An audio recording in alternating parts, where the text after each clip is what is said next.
Praise the lord. Good morning. ప్రభువైన యేసుక్రీస్తు శుభనామంలో మీ అందరికీ వందనములు. చిన్న ప్రార్థనతో ఈరోజు దేవుని వాగ్దానాన్ని స్వతంత్రించుకుందామా? మమ్మల్ని ఎంతో మిక్కిలిగా ప్రేమించినటువంటి మా ప్రియ పరలోకమందున్న తండ్రి, నీ ఘనమైన శ్రేష్టమైన నామాన్ని బట్టి మీకు వందనాలు చెల్లిస్తూ ఉన్నాం ప్రభువా. ఉదయకాల సమయంలో ప్రభువా నీ సన్నిధిలో ఉండడానికి ఇచ్చిన భాగ్యము కొరకై వందనాలు చెల్లిస్తూ ఉన్నాం తండ్రి. ఎవరు ఏ హృదయంతో ఉన్నారో, ఎవరు ఏ బాధలతో ఉన్నారో, ఎవరి కష్టాలతో ఉన్నారో ఎరిగిన దేవుడు ప్రతి హృదయాన్ని చూస్తున్న దేవా, ప్రతి హృదయానికి ధైర్యం ఇవ్వండి. మీ ద్వారా అద్భుతమైన సహాయాన్ని పొందుకోవటానికి కృపనివ్వమని మా అందరితో మాట్లాడమని యేసు నామములో ప్రార్థిస్తున్నాము తండ్రి. ఆమేన్.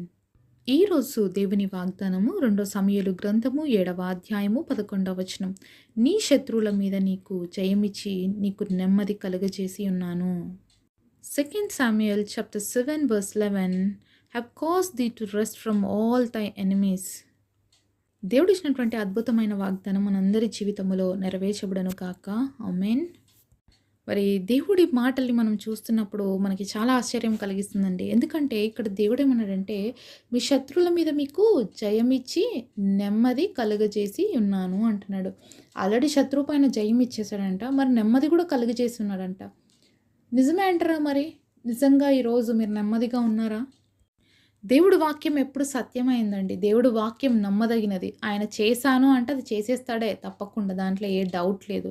అయితే ఇక్కడ దేవుడు శత్రువుల మీద మనకి విజయాన్ని ఇచ్చేటువంటి దేవుడు, మరి పరిస్థితుల పైన జయం ఇచ్చేటువంటి దేవుడు, అంతేకాదు వాటిలో నెమ్మదిని కూడా ఇచ్చేటువంటి శక్తివంతుడు. మరి ఇంత గొప్ప అద్భుతమైన మాట దేవుడు మనకి ఇస్తే ఈరోజు మనం నమ్మగలుగుతున్నామా? ఏ పరిస్థితుల గుండా ఈరోజు మీరు వెళ్తున్నారు? మీకు నెమ్మది ఉందా? మీ జీవితాల్లో పరిస్థితుల పైన జయం ఉందా? లేకపోతే ఓటమిని చవిచూస్తూ, ఓటమి చేత బాధలు పడుతూ, అలాగే నెమ్మది లేని స్థితిలో, గందరగోళం స్థితిలో మీ హృదయం ఉందా ఈరోజు? మరి దేవుడు ఆల్రెడీ నేను ఇచ్చేసాను, మీరు తీసుకోండి, దాన్ని అనుభవించండి అని చెప్తున్నప్పుడు తీసుకోకపోవడం ఎవరు తప్ప అంటారు? మన తప్ప, దేవుడు తప్ప? మందే కదండి. ఇప్పుడు దేవుడు ఒక చెక్ రాసిచ్చాడు, మీరు వెళ్ళి బ్యాంకులోకి వెళ్ళి డబ్బులు తీసుకోండి అని చెప్పాడు అనుకోండి, మనం కానీ ఈ చెక్కుని ఇంట్లోనే పెట్టుకొని కూర్చుంటే డబ్బులు మనకు వస్తాయా? రావు కదా. అలాగే దేవుడిచ్చేటువంటి ప్రతి ప్రామిస్ని మనం ఖచ్చితంగా క్లెయిమ్ చేయాలి. దేవుడు నాకు ఇచ్చాడంటే తప్పకుండా దీన్ని నెరవేరుస్తాడన్న విశ్వాసంతో మనము మరి ఆ వాగ్దానాన్ని స్వతంత్రించుకున్నప్పుడు తప్పకుండా ఈ వాగ్దాన ఫలం అనేది మనం పొందుకుంటాం. ఈరోజు మనందరికీ కూడా దేవుడి దగ్గర నుంచి మనందరికీ కూడా కామన్గా శత్రువు ఎవరు అంటే అందరికీ తెలుసు, సాతాను అని కదా. శత్రువు అయినటువంటి సాతాను ప్రతిరోజు ప్రతి ఒక్క వ్యక్తి జీవితంలో ఏదో ఒక ఇబ్బందుల్ని క్రియేట్ చేస్తూనే ఉంటాడండి. ఏదో ఒక పరిస్థితుల గుండా మానవులు ఈరోజు వెళ్తూనే ఉన్నారు. ఈరోజు ఎక్కడ చూసినా కూడా పాపమే పెరిగిపోతా ఉంది. ఎందుకంటే శత్రువు తనకి సమయము కొంచెంగా ఉందని చాలా ఎక్కువగా పనిచేస్తున్నాడు సాతాను. కాబట్టి ఈరోజు అందరూ కూడా ఏమైపోతున్నారంటే మరి సాతాను చేతిలోకి చిక్కబడిపోతున్నారు. ఎందుకు మనం చిక్కిపోతున్నాం? దేవుడు ఆల్రెడీ చెప్పాడు శత్రువుపై నీకు జయం ఇచ్చానని. కానీ మనం ఎందుకు చిక్కుతున్నాం సాతానికి అంటే, అనేక సార్లు దేవుడి మాట వినకపోవడమే మనం సాతాను చేతిలోకి దొరికేటట్లుగా చేస్తుందండి. దేవుడి చిత్తం చేయకుండా మన ఇష్టాలు నెరవేర్చుకున్నప్పుడు సాతాను చేతిలోకి మనము వెళ్ళిపోతున్నాం. సాతాను మనల్ని ఓడిచ్చేస్తున్నాడు. మరి ఈరోజు మన జీవితంలో ఎక్కడెక్కడ ఓడిపోయినామో, మనం ఎప్పుడు ఓడిపోతాం తెలుసా? దేవుడు లేకుండా ఏమి చేసినా దాంట్లో మనం ఓడిపోతాం. దేవుణ్ణి కలిగి మనము ఎన్ని పరిస్థితుల మధ్యలోకి వెళ్ళినా కూడా దాంట్లో తప్పకుండా జయం అనేది మనకు వస్తుంది. కానీ దేవుడు లేకుండా, దేవుడు వద్దన్న పనులు, అలాగే దేవుడు చేయొద్దన్న పనులు కానీ మనం చేస్తేనండి మన జీవితంలో మనం ఏమైపోతామో అపజయ పాలైపోతాము. ఒకసారి కూర్చుని ఆలోచించండి. మీరు రోజు ఏ అపజయం గుండా వెళ్తున్నారో, ఏ ఓడిపోయిన పరిస్థితుల గుండా మీరు వెళ్తున్నారో, ఈ విషయాన్ని బట్టి దేవుణ్ణి ఎప్పుడైనా అడిగారా? దేవుణ్ణి ఎప్పుడైనా ప్రార్థన చేశారా? ఈ పరిస్థితుల గుండా వెళ్తున్నప్పుడు ప్రభువా ఇది కరెక్ట్ అంటారా? తప్పంటారా? ఇది చేయమంటారా? వద్దంటారా? ఎప్పుడైనా దేవుణ్ణి అడిగారా? దేవుడిని మాత్రం అడగము కదా. మనం మన ఇష్టానుసారంగా చేసేస్తాము. కానీ బాధలు వచ్చినప్పుడు, కష్టాలు వచ్చినప్పుడు మళ్ళీ ఎవరిని మాట్లాడతాం తెలుసా? దేవుడినే మాట్లాడతాం. దేవుడు చేయలేదు, దేవుడు సహాయం చేయలేదు అని మాట్లాడతాం.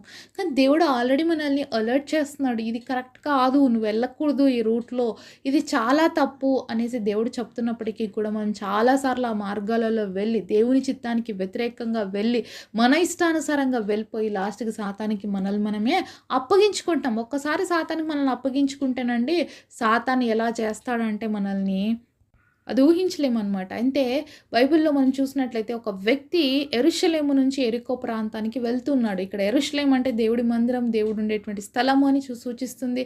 యెరికో ప్రాంతం పాపానికి, లోకానికి సూచనగా ఉంది. అయితే ఆ వ్యక్తి మరి యెరూషలేమును వదిలిపెట్టి యెరికోకి ఎందుకు వెళ్తున్నాడు? నిజంగా దేవుడు ఉండే స్థలంలో నువ్వు ఉండాలి. దేవుడితో నువ్వు సహవాసం కలిగి ఉండాలి. అలాంటిది నువ్వు ఎందుకు వెళ్తున్నావు యెరికో ప్రాంతంలోకి? ఎప్పుడైతే యెరికోకి వెళ్తున్నాడో దొంగల చేత కొట్టబడ్డాడు, దోచుకోబడ్డాడు. సమస్తమును కూడా దోచుకోబడిన వ్యక్తి కొర ప్రాణంతో విడిచిపెట్టబడ్డాడు. అతని దగ్గర బట్టలు కూడా లేవండి. మరి దిగంబర స్థితిలో అతన్ని విడిచిపెట్టేసి వెళ్ళిపోయినారు దొంగలన్నీ దోచుకొని. సాతాన్ కూడా ఈరోజు మనతో అలానే చేస్తాడండి. దేవుణ్ణి విడిచిపెట్టి మనం పక్కకొస్తే మన జీవితంలో ఏమైతుందో తెలుసా? మన సమస్తాన్ని దోచుకొని సాతాను ఏం చేస్తాడో తెలుసా? చంపాడనమాట. ఎందుకంటే వాడికి అధికారం లేదు కాబట్టి. కొన్న ఊపిరితో విడిచిపెడతాడు. ఆ పోరాటం ఎలా ఉంటదో అనుభవిస్తున్న వాళ్ళకే తెలుస్తదండి. ఆ పోరాటములో చాలామంది గివప్ చేసేస్తారు. నా వల్ల అవ్వదు. ఇంక నేను అంతే అయిపోయింది నా పరిస్థితి అని. ఎందుకంటే ఎవరు సహాయం చేయరు. బైబిల్‌లో కూడా చూస్తాం కదా! లేవీయుడొస్తాడు. ఆ మార్గం గుండా అలానే వెళ్ళిపోతాడు. యాజకుడొస్తాడు. అక్కడి నుంచి వెళ్ళిపోతారు. మళ్ళీ వాళ్ళేమన్నా అన్యులా? కాదు. వాళ్ళు దేవుని బిడ్డలే. లేవీయులంటే దేవుడి యొక్క మందిరంలో పనిచేసే వ్యక్తులు. యాజకులంటే దేవుడికి దహన బలులు అర్పించేటువంటి వ్యక్తులు. ప్రజల పక్షంగా ప్రార్థన చేసే వ్యక్తులు. వాళ్ళొచ్చి కూడా చూసి పక్కకెళ్ళిపోయినారు. ఏం సహాయం చేయలేకపోయినారు. కానీ ఒక సాధారణమైన వ్యక్తి రూపంలో మనం అక్కడ చూస్తున్నాం. గుడ్ సమరిటన్ అని చెప్తాం. మంచి సమరయుడు అనే వ్యక్తిని మనం చూస్తాం. మరి ఆయన మాత్రము ఈ వ్యక్తి పట్ల కేర్ తీసుకొని అతనికి మంచిగా గాయాలు కట్టి ఆ కొన ఊపిరితో ఉన్నటువంటి ఆ వ్యక్తిని గాడిద మీద వేసుకొని ఒక పూటకిల్లో ఇంటికి చేర్చి అతనికి పరామర్శిస్తాడు అని మనం చూస్తాం. అలాగే ఈరోజు ఆ సాధారణమైన వ్యక్తిని మనం చెప్పుకుంటున్నాం కదా! అసాధారణమైనటువంటి దేవుడు మాత్రమే మనకి సహాయం చేయగలడు. మన నిజమైన సమరయుడు ఎవరంటే మన యేసయ్య మాత్రమే. ఏ విధంగా ఆ వ్యక్తి గాయాలు కట్టి, అతనికి పరామర్శలు చేసి, అతన్ని వేరే వ్యక్తులకి అప్పగించి, చూసుకోమని చెప్పి, డబ్బులిచ్చి, అంత బాధ్యత ఎవరు చేయగలుగుతారండి? ఎవరైనా చేస్తారా ఈ లోకంలో? ఎవరు చేయరు. సాతాను దోచుకున్న తర్వాత ఏదైనా మనల్ని బాగు చేయగలిగింది ఎవరైనా ఉన్నారు అంటే దేవుడు మాత్రమే. ఈరోజు నువ్వు సాతాను చేత దోచుకోబడ్డావా? సాతాను చేత అన్యాయం అయిపోయినావా? లేకపోతే సాతాను చేతిలో నలిగిపోతున్నావా? ఈరోజు మంచి సమరయుడుగా దేవాది దేవుడు నిన్ను ఆదరించాలని ఆశపడుతున్నాడు. నీ గాయాలు కట్టాలని ఆశపడుతున్నాడు. ప్రతిరోజు పోరాటమేనండి. సాతానుతో సహవాసం చేయడము అంటే ప్రతిరోజు కూడా పోరాటమే జీవితంలో. మరి దేవుడితో మనం ఉన్నట్లయితే దేవుడు మన పక్షంగా యుద్ధం చేస్తాడు. కాబట్టి మనకేం భయం ఉండదు. కానీ నువ్వు సాతానుల చేతిలో చిక్కితే మాత్రం ప్రతి క్షణము నలుగుతూనే ఉంటావు. అయితే ఈరోజు నువ్వు దేవుడి చేతిలోకి రా. నీ గాయాలన్నీ కట్టి తిరిగి నిన్ను మంచి వ్యక్తిగా, తిరిగి మంచి ఆరోగ్యవంతుడుగా, ఏ విధంగా అయితే ఆ యొక్క కొట్టబడిన వ్యక్తి బాగైపోయాడో, మంచి వ్యక్తిగా మార్చబడ్డాడో, మరి కొన ఊపిరితో ఉన్నటువంటి ఆ వ్యక్తి తిరిగి జీవింప చేయబడ్డాడో, అలాగే ఈరోజు నువ్వు సాతాను చేత దోచుకోబడి ఎలాంటి పరిస్థితిలో ఉన్నప్పటికీ కూడా దేవాది దేవుడు తిరిగి ఒక నూతన జీవితానికి ఇవ్వడానికి సిద్ధంగా ఉన్నాడు. నూతనమైనటువంటి భవిష్యత్తును దేవుడు నీకు ఇవ్వడానికి ఇష్టపడుతూ ఉన్నాడు. ఈరోజు ఏదేదైతే నీ జీవితంలో పోగొట్టుకున్నావో, నెమ్మదిని పోగొట్టుకున్నావేమో, శాంతిని పోగొట్టుకున్నావేమో, సమాధానాన్ని పోగొట్టుకున్నావేమో, దేవుడితో ఉండవలసిన భాగ్యాన్ని పోగొట్టుకున్నావేమో, అయితే రోజు దేవుడు నీతోనే మాట్లాడుతున్నాడు. తిరిగి దేవుడి దగ్గరికి రా. దేవుడి సన్నిధిలో ప్రార్థన చెయ్యి. ప్రభువా, నీతో ఉండి నన్ను నడిపించు, నాకు నెమ్మదివ్వు, నాకు శత్రువు పైన విజయాన్ని ఇవ్వు అని చెప్పి నువ్వు దేవుడిని అడిగితేనండి తప్పకుండా దేవుడు నీకు సహాయం చేస్తాడు. నీ గాయాలు కడతాడు. నీకున్నటువంటి ఆ దిగంబరత్వాన్ని తొలగించి తన ప్రశస్తమైన వస్త్రాలు నీకు ధరింపజేస్తాడు. సాతాను నీ దగ్గర నుంచి ఏమేమి దోచుకుందో అవన్నీ తిరిగి ఇవ్వడానికి దేవుడికి మాత్రమే శక్తి ఉంది. ఈ ప్రపంచంలో ఎవ్వరు కూడా చేయలేనటువంటి కార్యం ఎవరు చేయగలుగుతారంటే దేవుడు మాత్రమే. అది మనము నమ్మాలి. అసాధ్యకరమైనటువంటి పరిస్థితుల్లో ఉన్నప్పటికీ కూడా మనం నమ్మాలండి. మరి ఆ యొక్క కొన ప్రాణంతో ఉన్న వ్యక్తి లేవీయుడు వెళ్ళిపోయింటాడు, తర్వాత యాజకుడిని వెళ్ళిపోయినాడు.